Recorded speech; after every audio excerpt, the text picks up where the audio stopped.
देवं श्रीरा सहगण ललिता श्री विशाखान्वितांश्च हे कृष्ण करुणा सिंधु दीनबंधु जगत्पते गोपेश गोपिकांत राधा कांत नमोस्तुते तप्त कांचन गौरांगी राधे वृंदावनेश्वरी वृषभानुसुते देवी प्रणमामि हरिप्रिये वाञ्छाकल्पतरुभ्यश्च कृपा सिन्धुभ्य एव च पतितानां पावनेभ्यो वैष्णवेभ्यो नमो नमः। नमः ओं विष्णुपादाय कृष्णप्रेष्ठाय भूतले श्रीमते भक्तिवेदान्त स्वामिनिति नामिने नमस्ते सारस्वते देवी गौरवाणी प्रचारिणे निर्विशेष शून्यवादी पाश्चात्य देशतारिणे जय श्री कृष्ण चैतन्य प्रभु नित्यानंद श्री अद्वैत गदाधर श्रीवासादि गौर भक्तवृंद हरे कृष्ण कृष्ण कृष्ण हरे हरे हरे राम राम राम हरे हरे हरे कृष्ण कृष्ण कृष्ण हरे हरे हरे राम राम राम हरे हरे। हरे कृष्ण माता जी, सभी को दंडवत प्रणाम। Hare Krishna. Thank you so much माता जी। माता जी चौराष्टकम पढ़ेंगे क्या? जी माता जी। हम्म। जी माता जी पढ़िए। ओके।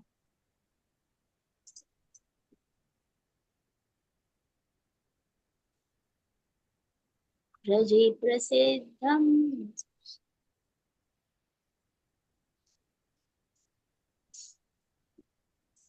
हरे ब्रजे कृष्ण।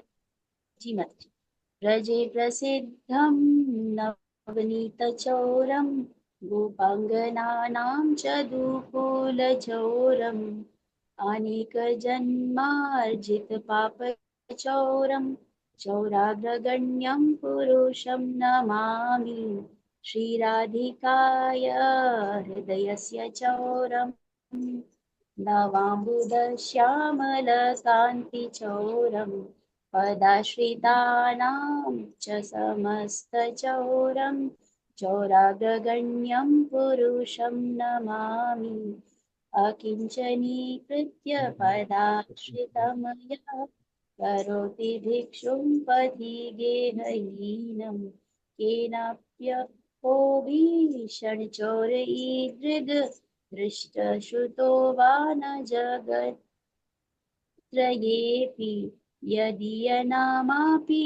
हरत्यशेषं गिरिप्रसारान् अपि पापराशि आश्चर्यरूपो नानुचोरैदृग् दृष्टश्रुतो वा न मया कदापि धनं च मानं च तथेन्द्रियाणि प्राणांश्च हृत्वा मम सर्वमेव पलायसे कुत्र धृतोऽद्य चौर त्वं भक्तिदां नासि मया निरुद्धः चिन्नत्सि घोरं यमपाशबन्धं भिन्नत्सि भीमं भवपाशबन्धं छिन्नत्सि सर्वस्य समस्तबन्धं नैवात्मनो भक्तकृतं तु बन्धम् मन्मानसे तामसराशिघोरे कारागृहे दुःखमये निबद्ध लभस्व हे चौरहरे चिराय स्वचौर्यदोषोचितमेव दण्डम् कारागृहे वस सदा हृदये मदीये मद्भक्तिपाश दृढबन्धन निश्चलः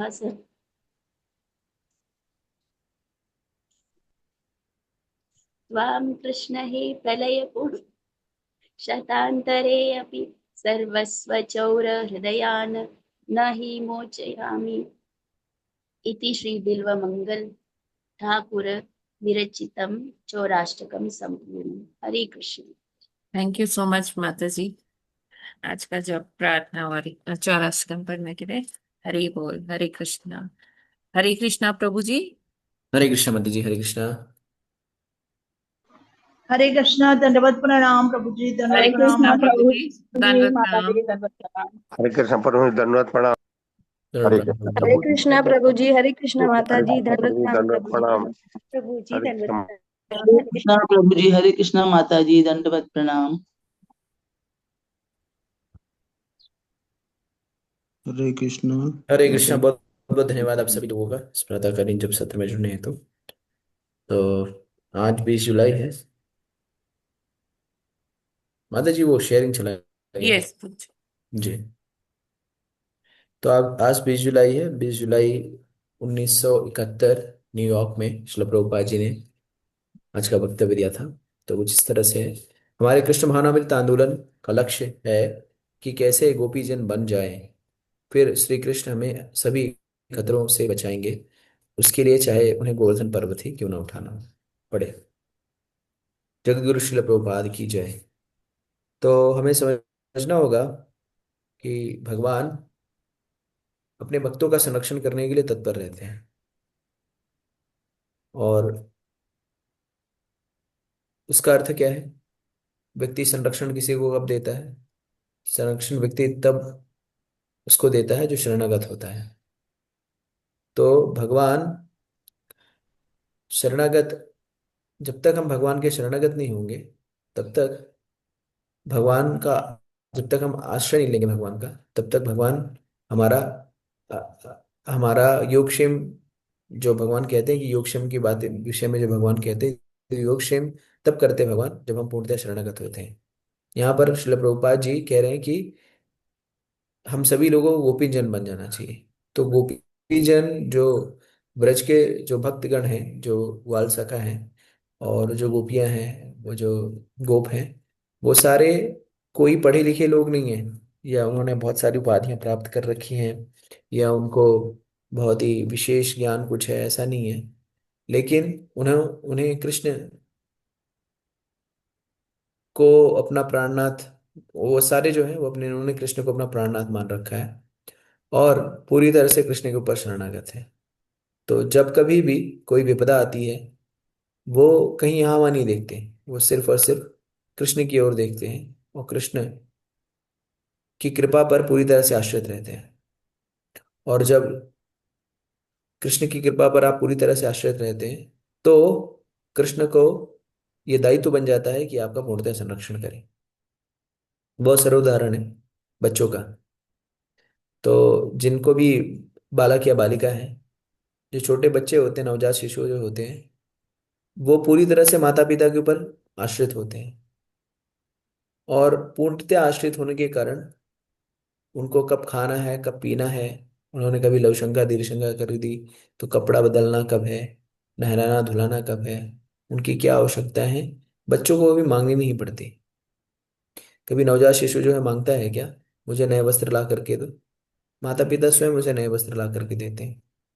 या कभी नवजात शिशु कहता है क्या, मुझे इस प्रकार का भोजन खिलाइए, नहीं, नहीं कहता, माता पिता स्वयं ला करके देते हैं। और बच्चा जो माता पिता के ऊपर आश्रित रहता है, उसे ये भी चिंतन करने का विषय नहीं होता कि धन आएगा कहाँ पे। वो जाता है मेले में या बाजार में, जब आप उसे लेकर के जाते हैं, तो वो सिर्फ क्या कहता है, मुझे माता जी या पिताजी मुझे ये चाहिए, बस।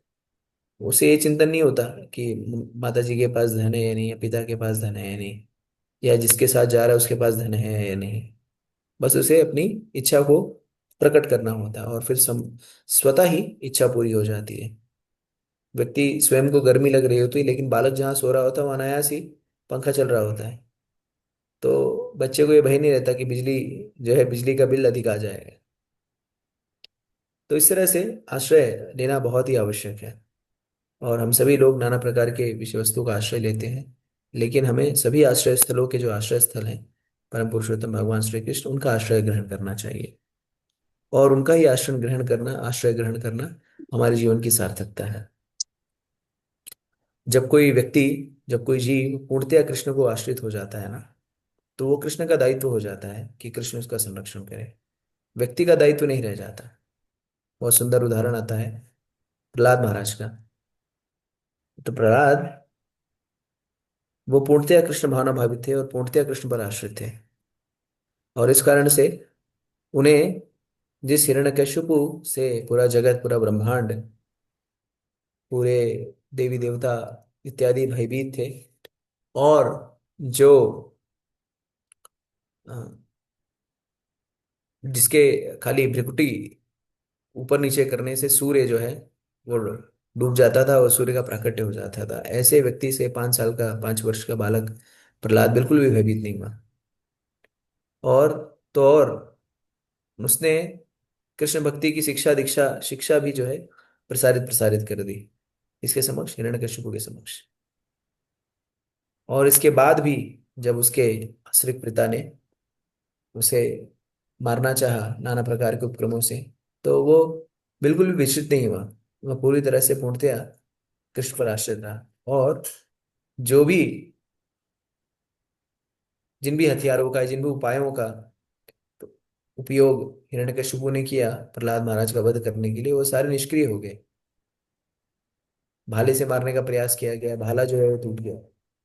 हाथी से कुचलवाने का प्रयास किया, हाथी ने कुछ नहीं किया। विष पान कराने का प्रयास किया गया, विष जो है वो चरणामृत बन गया। पहाड़ से, ऊंची चोटियों की, पहाड़ की चोटियों से फेंका गया, लेकिन फिर भी बाल ना बांका हुआ। तो ये क्या दर्शाता है? ये दर्शाता है कि भगवान जब जिसका संरक्षण देते हैं, भगवान जब जिसको संरक्षित करते हैं, कोई स्पर्श भी नहीं कर सकता। अगर आप महाभारत के प्रसंग को देखें, तो जो पांडव गण थे वो बहुत बड़े तीसमार नहीं थे उनके अंदर योद्धा थे, वो लोग कुशल योद्धा थे। लेकिन इतने भी कुशल नहीं थे कि पांडवों को, कौरवों को पराजित कर पाए। कौरव पक्ष में भी भयंकर भयंकर योद्धा थे, भीष्म, कर्ण, दुर्योधन इत्यादि। लेकिन सिर्फ भगवत कृपा के कारण, कृष्ण पर आश्रित होने के कारण इतने महान युद्ध में विजय प्राप्त कर पाए। तो बहुत ही सुंदर प्रसंग आता है कि जब भीष्म ने दुर्योधन के उकसावे पर यह निर्णय ले लिया कि वो अगले दिन पांचों पांडवों को मार देंगे, तो ये समाचार जो है बहुत अग्नि की तरह फैल गया। सभी को ये ज्ञात हो गया कि ऐसा प्रण भीष्म ने लिया है। भगवान को, कृष्ण को ये पता चली बात। और कृष्ण जो है वो पांडवों के शिविर में गए तो देखे क्या सब लोग सो रहे हैं। तो उन्हें अर्जुन को जगाया, अर्जुन उठो उठो। तो उन्होंने कहा क्या हुआ है वासुदेव, बताओ क्या क्या है। बोले कि आप कुछ सुना क्या तुमने? बोले क्या? तो उन्होंने कहा कि भीष्म ने जो है, उन्होंने ये वरदान, ये प्रण लिया है कि कल आप पांचों भाइयों में से पांचों को मार देंगे। तो अर्जुन ने बोला अच्छा, मार देंगे, ठीक है, कल देख लेंगे, सोने दो। तो कृष्ण ने कहा अरे, कल तुम मारे जाओगे, तुम्हें बिल्कुल भी चिंता नहीं है? हाँ, कोई भय भय नहीं है? तो अर्जुन ने कहा जब चिंता लेने वाला आप हो तो मुझे चिंता लेने की क्या जरूरत क्या है? जब आप ही मेरे लिए इतनी चिंता ले रहे हो तो मुझे आप चिंता लेने की आवश्यकता है क्या? आप लो चिंता, आपको क्या करना है? आपने कहा ना कौन्त्या प्रति जाना ही नाम है भक्ता प्रणश्यति, तो देखो अभी क्या करना है। और रजाई तान के और सो गए, और अच्छे से नींद आ जाए। और फिर भगवान ने नाना प्रकार के उपक्रम करके क्या किया, नाना प्रकार के उपक्रम करके पांडवों को बचाया। तो कहने का अर्थ ये है कि हम सभी लोग इस जगत में आश्रय लेते हैं किसी ना किसी व्यक्ति का। प्रभुपाद जी कहते हैं कि जिस व्यक्ति का हम इस जगत में आश्रय लेते हैं वो सारे आश्रय जो है समाप्त हो जाते हैं। हम परिवार, समाज, राष्ट्र इत्यादि का आश्रय लेते हैं, ये सब समाज नष्ट प्राय होने वाले हैं। लेकिन जहाँ तक भगवान का विषय वस्तु है, भगवान की विषय वस्तु है, भगवान कभी नष्ट प्राय नहीं है। और वो भक्त वत्सल है। भगवान अपने भक्तों को संरक्षण देने के लिए कोई भी नियम कानून तोड़ सकते हैं, कुछ भी करने के लिए तत्पर होते हैं, खाली बस भक्तों का संरक्षण देने की बात आ जाए तो वो तब होता है जब शरणागत व्यक्ति पूर्णतया होता है। तब भगवान, जैसे भगवान कहते हैं ना, अनन्यास चिन्तयन्तो माम ये जना पर्युपासते तेषां नित्ययुक्तानां योगक्षेम महाम्यम। तो भगवान तो वैसे सभी का योगक्षेम करते हैं। अगर हम देखें अपने अपने आप को, अपने अपने जीवन में, तो क्या हम अपना भरण पोषण करने के लिए सक्षम हैं? माँ के गर्भ में जब शिशु होता है तो उसको भोजन की व्यवस्था भगवान पहले ही कर देते हैं। माँ के नाल से जो है बालक जुड़ा हुआ रहता है और उसमें पूर्णतः आश्रित रहता है, उसके पास और कोई संसाधन नहीं होते। माँ के घर में दाल चावल रोटी सब्जी नहीं बनाता ना बालक। दाल चावल बना रहा है, रोटी बना रहा है, कुछ नहीं काम है, चलो कुछ कर लेता हूँ, भोजन की व्यवस्था कर लेता हूँ। लेकिन पूर्णतः आश्रित होने के कारण भगवान उसकी व्यवस्था करते हैं। माँ के स्तन में तब तक दूध नहीं आता जब तक बालक गर्भ से बाहर, बालक या बालिका शिशु जब तक बाहर नहीं आता। और भगवान तब, शिशु जब माँ के गर्भ से बाहर आता है तो माता के स्तन में दूध आता है, जिसके माध्यम से फिर से पुनः जो है बालक का भरण पोषण होता है, संरक्षण होता है। तो हमें, अगर भगवान देखिए वैसे सभी का संरक्षण कर ही रहे हैं, लेकिन अगर हम जब पूर्णतः आश्रित हो जाते हैं तो माँ भगवान हमें विशेष संरक्षण देते हैं। तो यहाँ पर गोपीजनों की बात की गई है। तो गोपीजन या जो गोप सखा हैं, उनकी विशेषता क्या है? उनकी विशेषता ये है कि वो सदैव कृष्ण भावनाभावित रहते हैं, सदैव कृष्ण का चिंतन करते हैं, कृष्ण का नाम का गुणानुवाद करते हैं, कृष्ण की लीलाओं का श्रवण करते हैं, और कृष्ण के लिए ही अपने जीवन को रच रखा है। कृष्ण के लिए भोजन बनाना, कृष्ण के सेवा में लगना, कृष्ण के अलंकृत करना, कृष्ण के दूध दही में मक्खन बनाना, जिससे कृष्ण उसका आस्वादन कर सके। तो पूरा जो जीवन है वो कृष्ण को केंद्रित है। तो उसी तरह से जब आपका जीवन पूर्णतया कृष्ण केंद्रित रहेगा, भगवत केंद्रित रहेगा, तब जा करके भगवान क्या करेंगे? योगक्षेम करेंगे, संरक्षण करेंगे। हम सभी लोग जो साधक हैं, अगर अपने जीवन में देखें तो हम सभी लोगों के जीवन में ऐसा नहीं है कि कठिनाइयाँ नहीं है, ऐसा नहीं है कि परेशानियाँ नहीं है, ऐसा नहीं है कि जीवन में झंझावत नहीं है। कई बार हम भक्ति करते हैं, नाम जप करते हैं, सेवा करते हैं, तो हमें लगता है कि ये सब करने से सब सुचारू चलेगा। ऐसा नहीं है। अगर हम ब्रजवासियों को देखें तो ब्रजवासियों के साथ कृष्ण स्वयं थे, और उनके जीवन में नाना प्रकार के कष्ट नियमित रूप से आते रहे। कभी तृणावत आ गया, धूल भरी आंधी आ गई, पूरा सब कुछ हो गया। कभी दावाग्नि लग गई, सब कुछ जल गया। कभी भयंकर वर्षा हो गई, सब कुछ बाढ़ में अस्त व्यस्त हो गया। हाँ, सब कुछ होने के स्थिति में भी उनका कृष्ण के प्रति प्रेम कभी कम नहीं हुआ। इसी को अगाध प्रेम कहते हैं। और ये जो ब्रजवासी थे, वो सारे कृष्ण की प्रसन्नता को सर्वप्रथम रखते थे, स्वयं की प्रसन्नता को नहीं। जब कोई किसी से प्रेम करता है तो प्रेम का लक्षण ही होता है कि व्यक्ति स्वयं की प्रसन्नता नहीं, जिससे प्रेम कर रहा है उसकी प्रसन्नता सर्वोपरि होती है। कई बार प्रेम व्यक्ति करता है और खुद की प्रसन्नता को आगे रखता है, तो भौतिक प्रेम है। आध्यात्मिक प्रेम का अर्थ होता है कि जिससे आप प्रेम कर रहे हैं उसकी प्रसन्नता को आप सर्वप्रथम रखें। और हम सभी के प्रेम करने के जो मूलभूत स्रोत हैं कौन है? तो भगवान है। उनकी प्रसन्नता सर्वोपरि होनी चाहिए। तो साधक और भक्त क्या करता है? भगवान की प्रसन्नता के लिए सारा कार्य करता है। ये जो हम नियम पालन करते हैं या नाम जप करते हैं प्रतिदिन, हरे कृष्णा कृष्णा कृष्णा हरे हरे, हरे राम राम राम हरे हरे, ये क्या है? ये भगवान के प्रति, कृष्ण के प्रति अपने प्रेम, अपने समर्पण के भाव को प्रस्तुत करना है। जैसे कोई कहता है कि मैं आपसे प्रेम करता हूँ, और प्रेम करता हूँ और कुछ कहो उसको, पानी लेके आओ। नहीं, प्रेम करता हूँ, पानी आप ले लो। तो इसका कोई अर्थ नहीं है। ठीक है। तो इसलिए यहाँ पर जैसे कहा गया है कि हम सभी लोग देखिए, हमारे अंतर्राष्ट्रीय कृष्ण भावनामृत संघ का मूलभूत उद्देश्य क्या है? मूलभूत उद्देश्य है सभी को क्या करना? सभी को कृष्ण भक्ति में लगाना, कृष्ण के प्रति भावना को विकसित करना। और कृष्ण के प्रति भावना जो है वो एक दिन में विकसित नहीं होगी। किसी के प्रति भावना जो है, प्रेम जो है, वो एक दिन में नहीं विकसित होगा। प्रेम ही सेवा का विषय है, और जब सेवा करेंगे सेवा से प्रेम होगा। तो ये जो नाम जप करते हैं, वास्तविकता में क्या है? नाम की सेवा कर रहे हैं, और सेवा का उद्देश्य क्या है? कृष्ण को आकर्षित करना।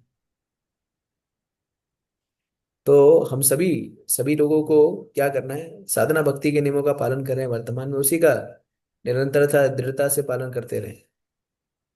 अब जब नियमित और दृढ़ होकर के भगवान की भक्ति में लगे रहेंगे तो क्या होगा? कृष्ण भक्ति का उदय हमारे हृदय में होगा। भगवान की भक्ति का उदय हमारे प्रयास से होगा। तो प्रयास क्या है? नाम जप करना, हरे कृष्णा कृष्णा कृष्णा हरे हरे, हरे राम राम राम हरे हरे। तो आचार्यगण जो है 5 प्रकार की विधियां बताते हैं, जिसके माध्यम से हम कृष्ण भक्ति में गंभीर हो सकते हैं। पहला है साधु संग। तो आप सभी लोग नियमित रूप से प्रातःकालीन इस भगवद गीता जब सत्र में इत्यादि में जुड़ते हैं। स्वाति करे माता जी नियमित रूप से इसका संचालन करती हैं। हाँ, और चाहे पत्थर पड़े या पानी पड़े, स्वास्थ्य ठीक है नहीं है, माता जी सदैव अस्पताल में भी रहती हैं तो भी इन सत्रों का आयोजन करती रहती हैं। तो इस तरह से इसका आप लोग लाभ ले रहे हैं। ठीक है। फिर संघ है। हम सभी लोग राष्ट्र के देश विदेश के कोने कोने में बैठे हैं, लेकिन तकनीकी के माध्यम से हम सभी लोग जुड़े हुए हैं यहाँ पर। अब भले ही कोई झाड़ू मार रहा है, पोछा मार रहा है, रजाई में घुसा है, तड़का मार रहा है, नहा धो रहा है, कुछ भी कर रहा है, लेकिन यहाँ पे तो ये लग रहा है कि हम लोग जुड़े हुए हैं। ठीक है। कुछ नहीं करने से अच्छा कुछ तो ठीक ही है, कम से कम कान में बातें जा रही हैं, वही बहुत बड़ी बात है। और प्रातः काल का समय है, सभी के घर पे ऐसी व्यवस्था नहीं है कि सभी लोग जो है एकाग्रचित्त होकर एकांत में एक बैठे हैं और फिर कथा का श्रवण करें। तो ये तकनीकी के लाभ है। सुबह का समय होता है, बहुत सारी जिम्मेदारियां दायित्व होते हैं, और उनका निर्वहन करना, निष्पादन करना भी नितांत ही आवश्यक है, और इसे करना भी चाहिए। तो तकनीकी माध्यम से साधु संग, और जब साधु संघ में आएंगे तो क्या होगा, जब भक्तों के संग में आएंगे तो उससे भजन क्रिया होगी। तो यहाँ पर हम किस विषय की चर्चा करते हैं? हाँ, रोटी कैसे बनाएं, दाल कैसे बनाएं, तड़का कैसे दें, मंचूरियन कैसे बनाएं, इसकी चर्चा नहीं हो सकते। यहाँ पर हम क्या करते हैं, भजन के विषय में चर्चा करते हैं, किस तरह से नाम जप किया जाए, किस तरह से भगवान का गुणानुवाद किया जाए, और भागवत श्रवण करते हैं नियमित रूप से। अभी ये जो प्रभुपाद जी के वक्तव्य को सुनेंगे, भागवत में भगवान के विषय में क्या गया उसको सुनेंगे। तो ये करना होता है। और साथ ही साथ गृहस्थों को चाहिए, जो गृह गृहस्थी में रहते हैं, अपने अपने विग्रह उनके होने चाहिए। जैसे स्वाति करे माता जी के यहाँ पे सीताराम लक्ष्मण हनुमान जी के विग्रह हैं, आराधना पांडे माता जी के यहाँ पर जगन्नाथ बलदेव सुभद्रा के विग्रह हैं। और बाकी जो भक्त हैं उनके यहाँ पे अलग अलग विग्रह हैं। तो इन सारे भक्तों के पास अपने अपने विग्रह हैं, जिसके माध्यम से वो प्रतिदिन ठाकुर जी को भोग लगाते हैं, उनको स्नान कराते हैं, उनको वस्त्र देते हैं, और फिर अर्चा विग्रह का पूजन करते हैं, आरती करना। ये सेवा आरती इत्यादि क्या है, इससे हम भगवान से जुड़ते हैं, और जितना ही हम जुड़ेंगे उतना ही हमारा प्रेम अगाढ़ होता जाएगा। ठीक है। फिर क्या करना है? फिर इस तरह से ये सारी जो ये तीन चार विषय वस्तु जो है, इनका नियमित रूप से हम अनुपालन करने से क्या होगा कि भगवान के विषय में, भगवान के प्रति हमारा प्रेम जो है और गाढ़ा होता जाएगा। और जितना ही गाढ़ा प्रेम होता जाएगा कृष्ण के प्रति, उतना ही कृष्ण का जो है हमारे प्रति आदान प्रदान भी बढ़ता जाएगा। भगवान कहते हैं ये, हाँ, ये यथामाम प्रपद्यन्ते थाम से भजाम्य।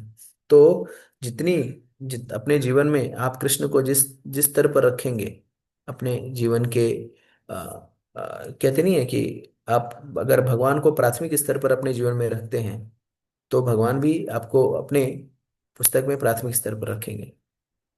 अगर आप भगवान को माध्यमिक स्तर पर रखते हैं, तो आप भी भगवान के पुस्तक में माध्यमिक स्तर पर रहेंगे। तो जितना शरणागति, जितना प्रेम, जितना स्नेह आपको कृष्ण के प्रति है, उतनी अनुपात में भगवान भी आपके साथ प्रेम और स्नेह करते हैं। तो अगर आप भगवान की सेवा के लिए तत्पर हैं, तो भगवान भी आपकी सेवा के लिए तत्पर है। अगर आप भगवत प्रेम को प्रथम स्थान पर रखते हैं, तो आपके प्रति प्रेम को भगवान प्रथम स्थान पर रखेंगे। और बहुत एक ऐसे उदाहरण है जहाँ पर भक्तों का संरक्षण भगवान ने किया है। और भक्ति जो है अनुभूति का विषय है। हम सभी लोग यहाँ पर उपस्थित हैं, मूलभूत कारण क्या है? अनुभूति। तो जैसे जैसे आपका कृष्ण के प्रति प्रेम और गाढ़ा होता जाएगा, नाम जप और सुंदर होता जाएगा, हरे कृष्णा कृष्णा कृष्णा हरे हरे, हरे राम राम राम हरे हरे, भागवत श्रवण और तीव्र होता जाएगा, उतना ही अनुभव धीरे धीरे आपको आता जाएगा। तो इसलिए तत्परता बहुत आवश्यक है।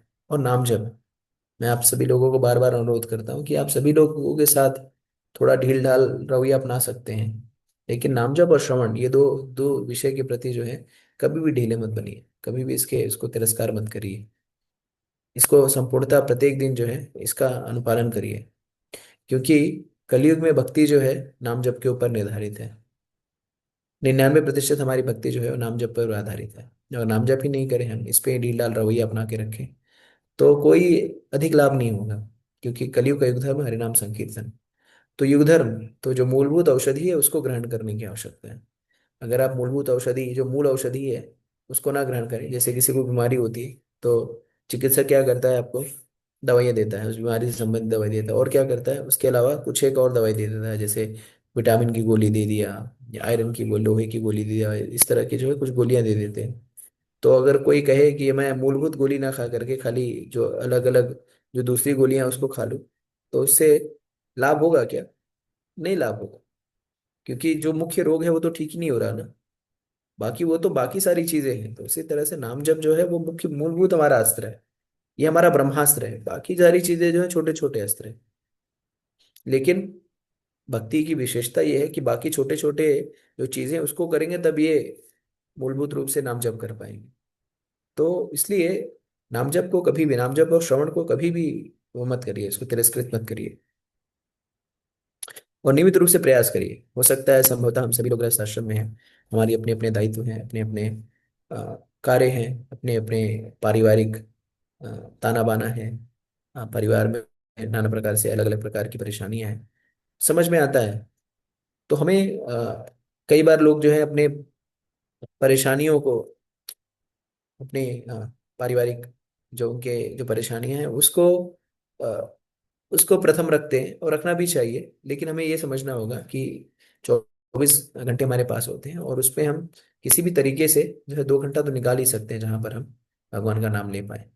तो आवश्यक नहीं है कि अगर आपके परिवार में कोई नाम जप करने के लिए विरोध कर रहा है जपमाला पर, तो आपको जपमाला पे करना है, आप काउंटर पे कर सकते हैं।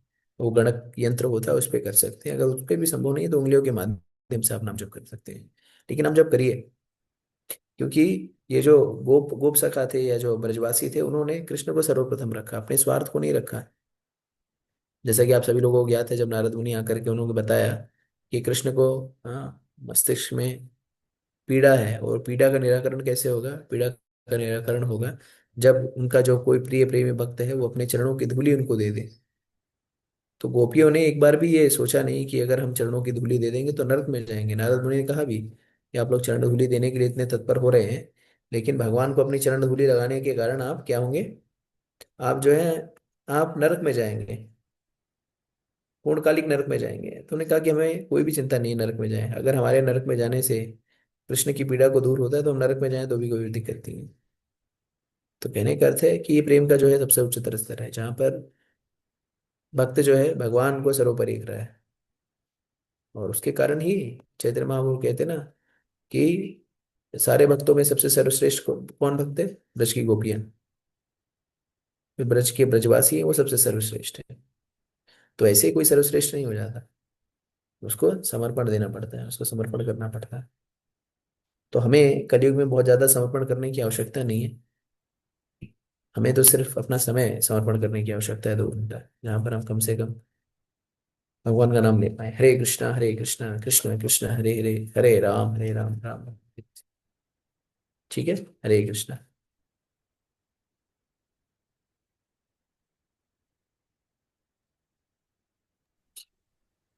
हरे कृष्ण प्रभु जी। जी भागवत माता जी। स्टार्ट कर।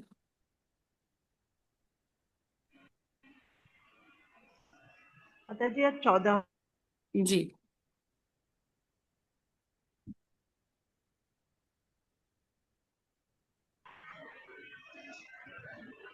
यस माता जी, पढ़ेंगे।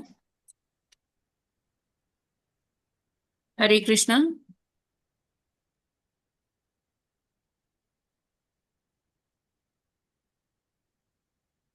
हरे कृष्णा माता जी, पढ़ेंगे अब। हरे कृष्णा माता जी, दंडवत प्रणाम। रख लो। 14वां श्लोक पढ़ दे माता जी। Yes ma'am. 14वां श्लोक। लसत पंकज किंजल पीत कौशेय श्रीवत्स वक्ष संभ्राजत कौस्तुभ मुक्त कंधरम। हरे कृष्णा। हरे कृष्णा। हरे कृष्णा प्रभु जी, दंडवत प्रणाम। माता जी दंडवत प्रणाम, सभी भक्तों को दंडवत प्रणाम। लसत पंकजं ज्वल कपीत कौशेय वासमुं श्रीवत्स वक्ष संभाजक कौस्तुभाभृत्य कंधरम। हरे कृष्णा। हरे कृष्णा। लसत लसत पंकज पीतकौशेयवाससं श्रीवत्सवक्षसं भ्राजक कौससु भावो भक्त कंधरम। हरे कृष्ण। हरे कृष्ण। लसत् सभी को दंडवत प्रणाम। पंकज किं पंकज ल- किंजल इतकोशेयवाससं श्रीवत्स वक्षसं भाजत कौस्तुभ आयुक्त कंधरम। हरे कृष्णा। हरे कृष्ण। लसत् पंकज किंजल कपीत कौशेय वाससं श्रीवत्स वक्षसं राजत्स कौस्तुभामुक्त अंधरम। हरे कृष्ण। हरे हरे कृष्ण। कृष्ण। पढ़िए माता जी, पढ़िए। जी माता जी, हरे कृष्ण। लसत पंकज किंजल्क पीतकौशेयवाससं श्रीवत्सवक्षसम्भ्राजत् कौस्तुभामुक्तकन्धरम्। हरे कृष्ण। हरे कृष्णा। लसत पंकज किंजल पीत कौशेय वाससं श्रीवत्स वक्ष संभ्राजत कौस्तुभामुक्त कंधरम। हरे कृष्णा। माता जी, प्रभु जी, दंडवत प्रणाम। सभी भक्तों को दंडवत प्रणाम। हरे कृष्णा। लस्त पंकज किंजल पीत कौशवासम श्रीवत्स वक्षम भ्राज कौस्तुभा मुक्त कंधरम। हरे कृष्णा। प्रभु जी दंडवत प्रणाम। माता जी दंडवत प्रणाम। हरे कृष्णा। लसत पंकज किंजल पीत कौशेय वाससं श्रीवत्स वक्षसं भ्राजत कौस्तुभा मुक्त कंधरम। हरे कृष्णा। प्रभु जी दंडवत प्रणाम। माता जी दंडवत प्रणाम। सभी भक्तों को सादर प्रणाम। हरे कृष्णा। किंजल पीतकौशेय वाससं श्रीवत्सवक्षसंभ्राज कौस्तुभामुक्तकंधरम। हरे कृष्णा। दंडवत प्रणाम सभी को। हरे कृष्ण, सभी को दंडवत प्रणाम। हरे कृष्ण। कृष्ण लसत पंकज किंजल पीत कौसेय वाससं श्रीवत्स वक्षसं भ्राजत कौस्तुभामुक्त कंधरम। हरे कृष्णा। सभी भक्तों को दंडवत प्रणाम। हरे कृष्णा। लसद पंकज किंजल कल्प पीत कौशे वाससं श्रीवत्स वत्सशम भ्रांजत कौस्तुक भा मुक्त कंद ब्रह्म। हरे कृष्णा। सभी को दंडवत प्रणाम। हरे कृष्ण, सभी को दंडवत प्रणाम। लसत पंकज किंजल पीत कौशेय वाससं श्रीवत्स वक्षम्भ्राजत कौस्तुभ मुक्त कंधरम। हरे कृष्ण, सभी को दंडवत प्रणाम। हरे कृष्ण। दस पंकज किंजल किंजल पीत कोशे अवासम श्रीवत्स वक्षम भाजित कौस्तुभामुक्त कंद्रम। हरे कृष्ण। हरे कृष्ण, सभी को दंडवत प्रणाम। लसत पंकज किंचल पीत कौशेयवाससं श्रीवत्स वक्ष संभ्राजत कौस्तुभ आयुक्त कंदरम। हरे कृष्णा। हरे कृष्णा। लसत पंकज किंजल पीत कौशेयवाससं श्रीवत्सवत्सं भ्राजत कौस्तुभमुक्त कंदरम। हरे कृष्णा। हरे कृष्णा। माता जी पढ़ूं क्या? हरे कृष्ण। हरे लसत कृष्णा माता जी, आज मैं पंकज पढ़ूं। पीतकौशलवासनं श्रीवत्सवक्षसमाभ्राजत कौतुभ आमुक्तकन्धरम्। हरे कृष्ण। सभी को दंडवत प्रणाम। हरे कृष्णा माता जी, आज मैं रीडिंग करूं। जी पढ़ लीजिए माता जी। जी हरे कृष्णा प्रभु जी, दंडवत प्रणाम। प्रणाम जी। हरे कृष्णा। शब्दार्थ एवं अनुवाद श्रील प्रभुपाद जी के द्वारा। श्रील प्रभुपाद जी की जय। लसत चमकता हुआ पंकज कमल के। हरे कृष्णा। पढ़िए पढ़िए माता जी। जी प्रभु जी। पीत पीला कौशेय रेशमी वाससम, जिनका वस्त्र श्रीवत्स चिन्ह से युक्त, वक्षसम वक्षस्थल, ब्राजत प्रकाशमान, कौस्तुभ मणि आयुक्त पहने हुए, कंदरम गला। अनुवाद: उनकी कटी पीले पद्म केशर के सदृश चमकदार वस्त्र से आवृत है। उनके वक्षस्थल पर श्रीवत्स चिन्ह श्वेत बालों का गुच्छा है। उनके गले में चमचमाती कौस्तुभ मणि लटक रही है। तात्पर्य: भगवान के वस्त्र का असली रंग केसरिया पीला है, जो कमल पुष्प के केसर के समान है। उनके वक्ष स्थल पर लटकती हुई कौस्तुभ मणि का भी वर्णन हुआ है। उनका गला रत्नों तथा मोतियों से सुशोभित है। भगवान षड ऐश्वर्य से परिपूर्ण हैं, जिसमें से एक है धन। वे हरे कृष्ण ऐसे अमूल्य मणि धारण किए हैं जो इस जगत में दृष्टिगोचर नहीं होते हैं। हरे कृष्णा, दंडवत प्रणाम। बिल्कुल। तो भगवान के पास जो भी धन वैभव संपदा इत्यादि है वो इस जगत में दृष्टिगोचर नहीं होते। कल हम लोग भगवद गीता पढ़ रहे थे और भगवद गीता के 6 अध्याय में 35वें श्लोक में संभवतः एक शब्द आया है, अपरेशान भूति। परेशान भूति इस तरह से कुछ, तो हमें लगा वो व्यक्ति जो परेशान होता है, तो ऐसा नहीं है। परेशान भूति का अर्थ जो है वो ये है कि वो ईश्वर जो इस जगत के परे है और उसकी अनुभूति। तो भगवान, जैसे भगवान भगवद गीता में बताते हैं कि जीवात्मा जो है वो भगवान की पराशक्ति है और प्रकृति जो है अपराशक्ति है, और इसलिए भगवान को परमेश्वर कहा जाता है। पर जो परा जगत के जो ईश्वर है वो परमेश्वर है। इस तरह से भी आचार्यगण बताते हैं। तो परा जगत का अर्थ क्या है? ये जो भौतिक जगत से परे है। जैसे हमारा जो भौतिक जगत जिसमें हम निवास कर रहे हैं वो प्रकृति के तीनों गुणों से आच्छादित है, सत्वगुण रजोगुण तमोगुण। और इससे आच्छादित होने के कारण व्यक्ति जो है नाना प्रकार के कर्म करता है और कर्मों के कारण नाना प्रकार के भौतिक शरीर प्राप्त होता है। हम में से कोई भी ऐसा व्यक्ति नहीं है जिसने अपने जन्म को स्वयं चुना हो, या परिवार को चुना हो, या माता पिता को चुना हो, या पति पत्नी को चुना हो। पति पत्नी को संभवतः चुन भी सकते हैं लोग आजकल, लेकिन अ, संभवतः हम नहीं चुनते। या बच्चों को चुना हो कि मुझे ऐसे ही बच्चा चाहिए या ऐसे ही बालक बालिका चाहिए। तो ये सारी चीजें जो हैं वो अ, भाग्य के ऊपर निर्भर करती हैं। लेकिन शास्त्रों को अगर हम देखें, भागवतम को पढ़े, तो हम देखते हैं, हम पाते हैं कि भगवान अपने माता पिता को स्वयं चुनते हैं।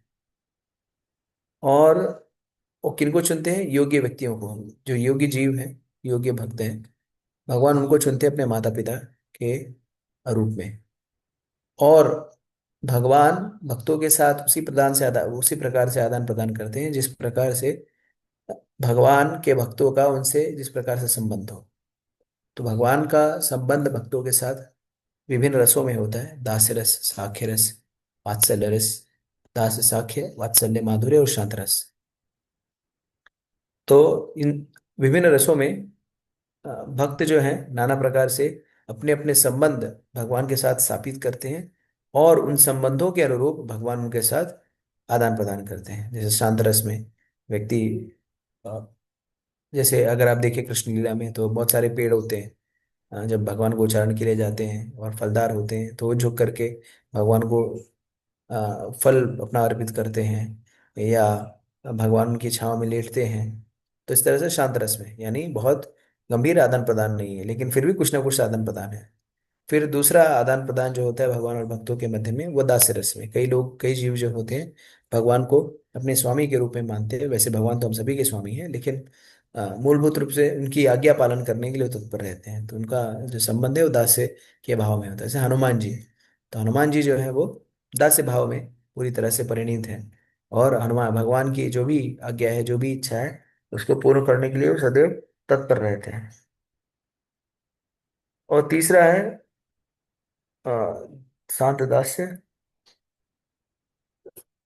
और साख्य रस, यानी भगवान के साथ मित्रता का भाव। तो जैसे अर्जुन जैसे सखा है, वो भगवान के साथ मैत्रीपूर्ण व्यवहार करते हैं, भगवान के साथ हास्य विनोद करते हैं, कटाक्ष करते हैं।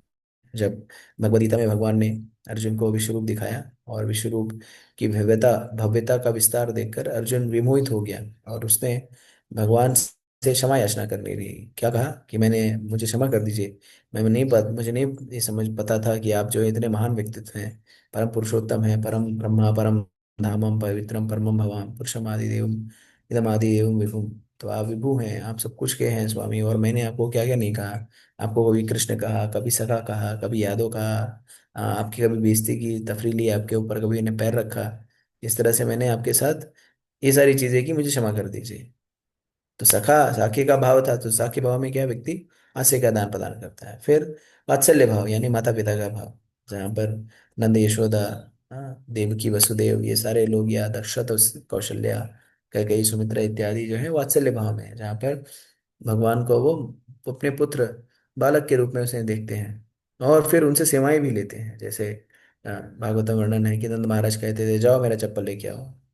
तो भगवान इतने भक्तवत्सल हैं कि ये भक्तों का चप्पल लेने के लिए भी उठा के जाए। जो अनंत कोटि ब्रह्मांड नायक है, वो जो है एक सामान्य ग्वाली के लिए चप्पल उसका उठा करके लेके आ रहे हैं, डांट खा रहे हैं। ब्रज की गोपियां जो उनको स्त्री बना के नचा रही हैं और माखन चोरी कर रहे हैं, जिनके पास सर्वस्व है, लक्ष्मी सहस्त्र सत्संगम सेव्यमानम गोविंदमादि पुरुषम तमहम भजामि। तो जो सहस्त्र लक्ष्मियों के जो पति हैं वो माखन चोरी कर रहे हैं। और क्या नाम है, नचाया जा रहा है उनको, उद्दंडता कर रहे हैं, डांट खा रहे हैं। तो ये क्या है, ये वात्सल्य भाव में जो है। और फिर उसके बाद माधुर्य भाव, जहाँ पर दंपति पति पत्नी का जो संग होता है, उस प्रकार से माधुर्य भाव। तो माधुर्य भाव में जैसे भगवान की जो रानियां हैं या गोपियां हैं, ये सारे माधुर्य भाव में भगवान के साथ अपना संबंध रखती हैं। तो इस तरह से भगवान के साथ नाना प्रकार का संबंध व्यक्ति रख सकता है अपनी इच्छा और वृत्ति के अनुसार। लेकिन ये नाना प्रकार के संबंध क्यों रखना चाहेगा? हम किसी से क्यों अपना संबंध रखना चाहें? हम किसी के प्रति संबंध तभी रखना चाहते हैं जब उसमें कुछ ना कुछ आकर्षण हो। तो आकर्षण के कारण ही हम किसी के प्रति आकर्षित होते हैं। अगर किसी के प्रति कोई आकर्षित नहीं हो तो संभवतः कोई, अगर हम किसी के प्रति क्यों आकर्षित होते हैं? कुछ ना कुछ आकर्षणीय होता है ना। आकर्षक होता है तभी तो आकर्षित होते हैं। अगर कुछ आकर्षणीय नहीं है तो कोई क्या आकर्षित होगा? तो भगवान जो है, जैसे भगवान को हम कृष्ण कह के संबोधित करते हैं, तो कृष्ण का अर्थ ही होता है सर्वाकर्षक। तो भगवान क्या करते हैं? सबको आकर्षित करते हैं। जैसे भगवान का नाम है मदन मोहन, तो इस जगत में सारे लोग जो है मदन मदन से आकर्षित हैं, लेकिन मदन को भी आकर्षित करते हैं भगवान, इसलिए भगवान को मदन मोहन कहा गया है। कंदर्प कोटि कमनीय विशेष शोभम गोविंदम आदि पुरुषम तमहम भजामि। तो कंदर्प कोटि कमनीय जो कामदेव है, उनको आकर्षित भगवान करते हैं। तो ये आकर्षण का मूलभूत कारण कारण क्या है? तो बहुत तरह से हम लोग आकर्षित हो सकते हैं। कोई किसी के हाव भाव से आकर्षित हो जाता है, कोई किसी से चाल चलन से आकर्षित हो जाता है, कोई किसी के मंद मुस्कान से आकर्षित हो जाता है, कोई किसी के वस्त्र से आकर्षित हो जाता है, कोई किसी से बातचीत के व्यवहार से आकर्षित होता है। तो नाना प्रकार के आकर्षण का कारण है। लेकिन भगवान जो है, सारे कारण एक साथ ही समाये हुए हैं। किसी में एक दो कारण हो सकते, तीन कारण हो सकते, सारे कारण नहीं हो सकते, क्योंकि सारे कारण सिर्फ भगवान में ही आप पाए जाते हैं। इसलिए यहाँ पर प्रभुपाद जी बता रहे हैं कि भगवान जो है षड ऐश्वर्यपूर्ण है। वास्तविकता में भगवान षड ऐश्वर्यपूर्ण नहीं है। शास्त्रों की दृष्टि से देखा जाए तो भगवान जो अनंत कोटि ऐश्वर्य में, सभी ऐश्वर्य में परिपूर्ण है। लेकिन अनंत कोटि ऐश्वर्य की जब बात की जाएगी तो लोग जो है उसको स्वीकार नहीं कर पाएंगे। अगर मैं सब चीज में निपुण है, अरे सब चीज में निपुण है, मैं किस में निपुण है? सब चीज में निपुण है। तब बोलोगे क्या बकवास कर रहे हैं, क्या क्या है? तो हम जैसे अल्पबुद्धि मनुष्यों के लिए षड षड रिपु की बात, षड षड ऐश्वर्य की बात की जाती है। लेकिन भगवान जो है अनंत कोटि ऐश्वर्य से विभूषित है। इस जगत में जितना भी ऐश्वर्य है, सभी से पूर्णतः विभूषित भगवान ही है। तो ऐसे भगवान जो है, अगर आप देखें तो भगवान भी जो है आकर्षक वस्त्र पहनते हैं। भगवान के सारे वस्त्र जो आकर्षक है, हम लोग की तरह नहीं फटेला कुर्ता पहन लिया, उस पे धोती पे जो है दाल गिरी हुई है, वही धोती 4 दिन पहन रहे हैं। भगवान क्या देखिए वस्त्र उनकी कटी जो है उस पे पीले पद्म केशर के साथ चमकदार वस्त्र से यार आवृत है। तो देखिए भगवान जो है वो सदैव सर्व आकर्षक है। तो ऐसा नहीं है कि इस वस्त्रों के कारण भगवान जो है सुंदर लगते हैं, ये वस्त्र जो है भगवान पर विभूषित होने के कारण सुंदर हो जाते हैं। जैसे हम सभी लोगों की कोई भी साथ नहीं है, लेकिन हम सभी लोग भक्ति कर रहे हैं इसलिए हम लोग मूल्यवान हो जाते हैं। तो इसी तरह से वस्त्र का कोई मोल नहीं है, लेकिन वस्त्र जब भगवान के ऊपर अलंकृत हो जाता है तो वस्त्र का मोल बढ़ जाता है। तो सभी को चाहिए कि वो अच्छे वस्त्र पहने, अच्छे से रहे। भगवान ने व्यवस्था की रखी है। आवश्यक नहीं है कि महंगे वस्त्र पहनने से ही व्यक्ति अच्छा होता है। कई बार हम लोग महंगे और अच्छे में भेद नहीं कर पाते। तो लोग क्या करते हैं, वही जो जो कपड़ा है वो जो 100 रुपये या 200 रुपये मिल जाएगा, वही जो है तथाकथित किसी ब्रांड की 2,000 या 4,000 या 6,000 की जो है, वही कपड़ा वही टी शर्ट मान लीजिए लेना है तो 200 की भी मिल जाएगी, अच्छी लग रही होगी। लेकिन वो क्या करेंगे, वो ब्रांड के नाम पे 6,000 रुपये फूक करके आएंगे। नहीं, हमें ऐसा नहीं करना है। हमें अच्छा लेना है। तो अच्छा का अर्थ महंगा नहीं होता। अच्छा का अर्थ होता है जो आपके ऊपर ठीक लगे। तो जैसे कहते हैं ना कि भोजन जो है अपनी इच्छा का खाना चाहिए, और वस्त्र जो है वो दूसरों की इच्छा का पहनना चाहिए। तो अच्छा और महंगा में भेद है। हमें अधिक अधिक बिना वजह जो है धन खर्च करने की आवश्यकता नहीं है। अगर हमारे पास अधिक धन है तो उसे हम भगवान की सेवा में लगा सकते हैं, वो धन की ज्यादा सार्थकता होगी। ना कि बिना वजह जो है महंगी चीजें खरीद लें जिनकी कोई सार्थकता ना हो। तो हमें अच्छा का अर्थ है जो हमारे लिए सुचारू हो, उपयुक्त हो, और ज्यादा अन्यथा अनावश्यक रूप से धन भी ना व्यर्थ हो। तो इस तरह से भगवान जो है चमकदार वस्त्र से आवृत है, और उनके वक्षस्थल पर श्रीवत्स का चिन्ह है। तो भगवान को श्रीवत्स का चिन्ह और कौस्तुभ, ये दो दो जो चीजें हैं, ये भगवान को बाकी सभी लोगों से पृथक करती है। तो जैसे कि सारूप्य मुक्ति जब होती है भक्तों की आध्यात्मिक जगत में, तो सभी लोगों को कृष्ण का स्वरूप मिल जाता है, कृष्ण का रूप मिल जाता है, चतुर्भुज रूप मिल जाता है। सभी लोग कृष्ण का मुख है, कृष्ण की कांति है, कृष्ण की कदकाठी है। लेकिन भगवान को पृथक क्या करती है बाकी लोगों से, कि ये श्रीवत्स का चिन्ह और कौस्तुभमणि, ये सभी के पास नहीं होता, ये सिर्फ और सिर्फ भगवान के पास है। तो इस तरह से भगवान जो है विशेष है। भगवान के पास जो सामान्यता, भगवान भगवान इसलिए भी है कि जो सामान्य लोगों के पास ना प्राप्त हो, भगवान के पास प्राप्त होती है। ये सारी चीजें आप सामान्य लोगों के पास नहीं प्राप्त कर सकते। देखिए, इस जगत में ऐश्वर्यपूर्ण हो सकते हैं, लेकिन सबसे ऐश्वर्यपूर्ण भगवान ही है। और उनके ऐश्वर्य के आगे सारा ऐश्वर्य जो है नगण्य है। हमारे यहाँ पर थोड़ा टीम टाम लगा लेते हैं तो लगता है कि हमारा, जैसे आप जाइए इस लोगों के घरों को देख लिए, थोड़ा सोचते हैं अरे यार इन्होंने कितना अंदर सुंदर जो है, ये आंतरिक रूप से कितने सुंदर जो है व्यवस्था कर रखी है, कितना सुंदर लग रहा है। हाँ, लेकिन भगवान का जो घर है, जो भगवान का घर है वो रत्नों से जड़ित है। हमें से कोई ऐसा व्यक्ति है जिसके घर पे रत्न से जड़ित हो, उसका दीवारें जो रत्न से जड़ित हो, या रत्न की नींव लगी हो, उसमें हीरे जवाहरात और मोतियों की नींव से जो उसकी उसका जो है घर का निर्माण हुआ। हमें से कोई नहीं, ईंटें माटी इत्यादि से ही करते हैं। लेकिन भगवान जो लक्ष्मी सहस्त्र सत्संगम से विमानम, तो इस तरह से शास्त्र लक्ष्मी जिसके यहाँ पर कार्यरत है, सेवारत है। और आचार्यगण बताते हैं कि जैसे हमारे यहाँ पे झाड़ू लगाते हैं तो सीक वाली झाड़ू से या फूल वाली झाड़ू से लगाते हैं। आचार्यगण बताते हैं कि आध्यात्मिक जगत में भगवत धाम में जो लक्ष्मी देवी अपने बालों से जो झाड़ू लगाती है, मतलब बालों से झाड़ू लगाती है। तो इस तरह से भगवान का ऐश्वर्य जो है वो बहुत ही बृहद है, विशाल है। तो भगवान ये ऐश्वर्य क्यों दिखाते हैं, अगर आप देखें तो भगवत गीता में भगवान ने अर्जुन का ऐश्वर्य भी दिखा दिया। तो भगवान का ऐश्वर्य वास्तविकता में भक्तों के लिए नहीं है। ऐश्वर्य जो है ना, उन लोगों के लिए है जो भगवान की शक्ति पर संशय करते हैं। तो जो चमत्कार को नमस्कार करते हैं, इसके लिए ऐसे लोगों को भगवान अपना ऐश्वर्य का प्रदर्शन करते हैं। भगवद गीता में जो ऐश्वर्य का प्रदर्शन किया, विराट रूप का प्रदर्शन किया है, वो भक्तों के लिए नहीं है। भक्तों के लिए तो श्याम सुंदर स्वरूप ही सब कुछ है, वो कृष्ण का नटखट रूप ही सब कुछ है। उनके लिए भगवान का ऐश्वर्य नहीं देखना, मूर्खों के लिए है। कहते नहीं कि अब जानाति माँ मूढ़ा मानुषम तन्माश्रिता परम भाव जाना तो मम भूत महेश्वरम। तो जो मूढ़ है, मूर्ख है, वो भगवान को मानुष मानते हैं, और ऐसे लोगों के लिए ऐश्वर्य दिखाते हैं भगवान। लेकिन ब्रज में देखिए, वहां पर किसी को कोई ऐश्वर्य का प्रदर्शन नहीं करते हैं। और ऐश्वर्य का प्रदर्शन करते भी हैं तो तुरंत ही माया से उसका मन फेर लेते हैं, माया से उसका मन फेर लेते हैं। जैसे अगर आप देखिए, तो जब भगवान रामचंद्र जी मिथिला गए और वहां पर विश्वामित्र मुनि के साथ गए, तो विश्वामित्र मुनि से जनक जी ने पूछा, अरे ये बालक कौन है, दो बालक, ये तो साक्षात जो है परब्रह्म लग रहे हैं, विष्णु लग रहे हैं, ये लोग यहाँ पे कहाँ गए। तो विश्वामित्र ने कहा, ठीक है, जो आप सोच रहे हैं बिल्कुल सही है, आपका सोचना बिल्कुल सही, ये लोग परम परब्रह्म है, ये लोग सर्वशक्तिमान है, वही है जो सारी सृष्टि को चला रहे हैं। और जब भगवान राम ने सुना, अरे ये क्या, क्योंकि भगवान ने मनुष्य का रूप धारण किया हुआ था, और रावण को मारने के लिए जो दो शर्तें थी वो क्या थी, कि वो मनुष्य और वानरों से नहीं मारेगा। मनुष्य और वानरों को बहुत तुच्छ समझ रहा था वो, है ना? और उनसे मारा जाना था उनको। तो भगवान राम ने क्या किया, भगवान राम ने सोचा, अरे अब तो ये मेरा भंडा फोड़ कर देंगे, सब जगह जय जयकार हो जाएगी। अरे तो भगवान स्वयं आए हुए हैं। तो भगवान ने मुस्कुराया। भगवान का मुस्कुराना का अर्थ क्या है? भगवान जब मुस्कुराते हैं तो इसका अर्थ यही है कि व्यक्ति जो है माया से आच्छादित हो जाता है। भगवान जब मुस्कुराते हैं इसका मतलब उन्होंने अपनी माया का चाल चल दिया।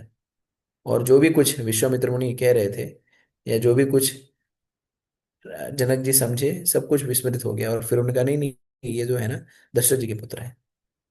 कौशल नरेश दशरथ जी, अयोध्या नरेश दशरथ जी के पुत्र है। अतः ठीक है ठीक है। या जब माता ने, जब माँ जो है भगवान कृष्ण को लेकर के बैठी थी यशोदा, तो उन्होंने जमाई लिया। और जमाई जब लिया तो उनके मुख में पूरा संसार दिखाई देना, ब्रह्मांड दिखाई देना, सब कुछ दिखाई देने लगा। तो माता मनी मन सोच रही है कि यार ये क्या हो गया, ये मुझे, मैं कमजोर हो गई हूँ क्या? कमजोरी के कारण चक्कर आके मुझे ये दिखाई दे रहा है, या कैसे ये ऐसा कैसे संभव है? तो चिंतन कर रही है कि मेरा बालक ही सर्वशक्तिशाली है। तो जब इतना ईश्वर दिखाई दिया तो भगवान ने सोचा कि वात्सल्य समाप्त हो जाएगा। तो फिर अपनी इच्छा से उन्होंने माया का आवरण जो है माता पे डाल दिया। तो हमें समझना होगा कि भगवान हमारे साथ जो है अ, निष्कपट प्रेम करना चाहते हैं। और निष्कपट प्रेम जो है तब होता है जब ऐश्वर्य से आच्छादित नहीं होता है। जैसे व्यक्ति का ऐश्वर्य आ जाता है ना, तो ऐसे निष्कपट प्रेम आच्छादित हो जाता है। तो व्यक्ति जो है सामान्य नहीं रह जाता। जैसे अगर मान लीजिए आपका कोई मित्र है और आपके साथ सामान्य व्यवहार कर रहा है, आप उसको मस्ती कर रहे हैं, उसका झगड़ा फसाद कर रहे हैं, उसकी उसकी उसको उसके साथ हास्य विनोद कर रहे हैं, उसके ऊपर मजाक कर रहे हैं, और आपको नहीं पता है कि वो क्या है। लेकिन जैसे ही पता चल गया, अरे ये व्यक्ति जो जिसके साथ आप हाथ से मजाक कर रहे हो ना, ये कलेक्टर है, जिले का कलेक्टर है, और उसके सब लोग आके उसको सलाम करने लगे, नमस्कार करने लगे, तो आप जो है जब उसका ऐश्वर्य देखेंगे ना, तो अपने आप उसके साथ हास्य विनोद करना बंद कर देंगे, उसके साथ जो है एक व्यवहार करने लगेंगे। तो उसमें जब आदमी कृत्रिम व्यवहार करने लगता है ना, जैसे बहुत ही औपचारिक हो जाता है ना, तो वो प्रेम या आनंद का जो भाव है कहीं ना कहीं समाप्त हो जाता है। तो भगवान जो है औपचारिकता नहीं करना चाहते हैं, भगवान जो है वास्तविक जो रस है उसको लेना चाहते हैं। और इस तरह से वो भक्तों के साथ उसी तरह से आदान प्रदान करते हैं।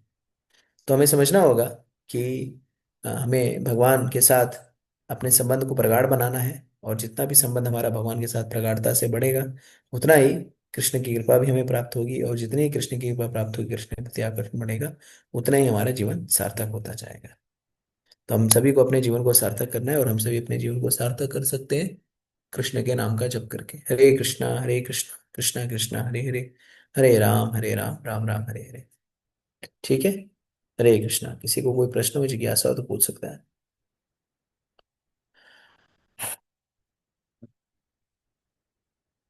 जी माता जी पूछिए।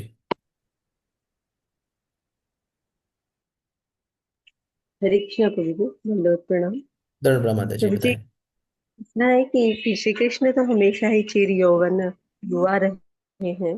और आवाज आ रही है ना प्रभु जी? हाँ जी, आ रही है, बोलिए। तो उनका जो उनका भी वर्णन किया है कि उनके वक्ष पर श्वेत बालों का बिछा है, तो वो तो सदा ही युवा रहे, 16 साल के हैं। अभी वो बड़े हुए, तो उसका क्या तात्पर्य है, यहाँ वो जानना चाहती हाँ हूँ। जी जी, उसका श्वेत बालों का गुच्छा करते नहीं, उनके बाल श्वेत हो गए, मतलब वो जो लॉकेट है, जो उनकी आ लॉकेट गया। है उसमें श्वेत बालों का गुच्छा है। श्रीवत्स चिन्ह बताया गया उसे, तो श्रीवत्स चिन्ह क्या है, इसका थोड़ा सा एक्सप्लेन कर दीजिए। हाँ, क्या कह रहे हैं? श्रीवत्स चिन्ह, वही तो श्वेत बालों का गुच्छा बताया ना। हाँ, उसको श्रीवत्स चिन्ह कहा गया है, तो उसका थोड़ा सा आप समझा दीजिए। अब उसकी कथा मुझे स्मरण नहीं है, अगली बार संभवतः हो सकेगा तो मैं कथा बता दूंगा कि श्रीवत्स चिन्ह का उद्भव कैसे हुआ। जी जी। या किसी को यहाँ पे स्मरण हो तो बता सकता है। यस, हरे कृष्ण प्रभु जी। जी। जी प्रभु जी, ऐसा अभी पिछले स्कंद में भी ऐसा वर्णन आया था। तो वहां पर ब्रह्मा जी बताते हैं हम्म वो चार कुमारों को कि ये जो श्रीवत्स चिन्ह है, ये हम्म। ये साक्षात लक्ष्मी जी हैं। ये अच्छा। स्पाइरल फॉर्म में ये बालों का गुच्छा है। तो ऐसा नहीं है कि ये एज की वजह से उनका बाल श्वेत हो गए। ये साक्षात मतलब लक्ष्मी जी जो है विष्णु जी की अर्धांगिनी, उनको रिप्रेजेंट करते हैं ये श्रीवत्स। बिल्कुल बिल्कुल बिल्कुल, ये हाँ। और इसी के लिए हृदय हृदय के निकट निकट रहने का भी जो है ये है कि लक्ष्मी जो है भगवान के सदैव हृदय के निकट रहना चाहती है। और श्वेत से हमें शांति का प्रतीक माता जी का भी श्वेत रंग है, तो बताया जाता है शांति का प्रतीक है, तो हृदय में शांति प्रदान करता है। इस तरह से हमें हमारे हृदय में कृष्ण का वास होता है तो हमें शांति मिलती है। ये हम श्वेत से समझ सकते हैं। श्री चरण है, लक्ष्मी जी का वास है। जी माता जी, हरे कृष्ण। हाँ, ऐसे हरे ले सकते हैं माता जी। मतलब लक्ष्मी जी हैं वो तो। हाँ, बिल्कुल। हरे कृष्ण हरे माता जी। हरे कृष्ण प्रभु जी। माता जी आपने कृष्ण। बताया था ना ये बालों का गुच्छा व्हाइट कलर का है ये, हाँ जी। जी माता है जी। ना? है ना, व्हाइट कलर का बताया था ना? जी जी जी, श्वेत वही तो है। हाँ हाँ, श्वेत है। और बात एक और पूछनी थी मैंने, ये भगवान का वैसे ही नाम मदन मोहन है जो इसके पीछे कुछ बात है तो मदन मोहन कहते हैं? मोहन तो ठीक है, मन को मोहने वाले, मदन क्यों कहते हैं? मदन जो है वो कामदेव, कामदेव को मदन कहते हैं, और कामदेव को भी अच्छा, आकर्षित करते हैं, इसलिए मदन मोहन। हरे कृष्ण प्रभु जी, ठीक है। हरे कृष्ण। और किसी को कोई प्रश्न?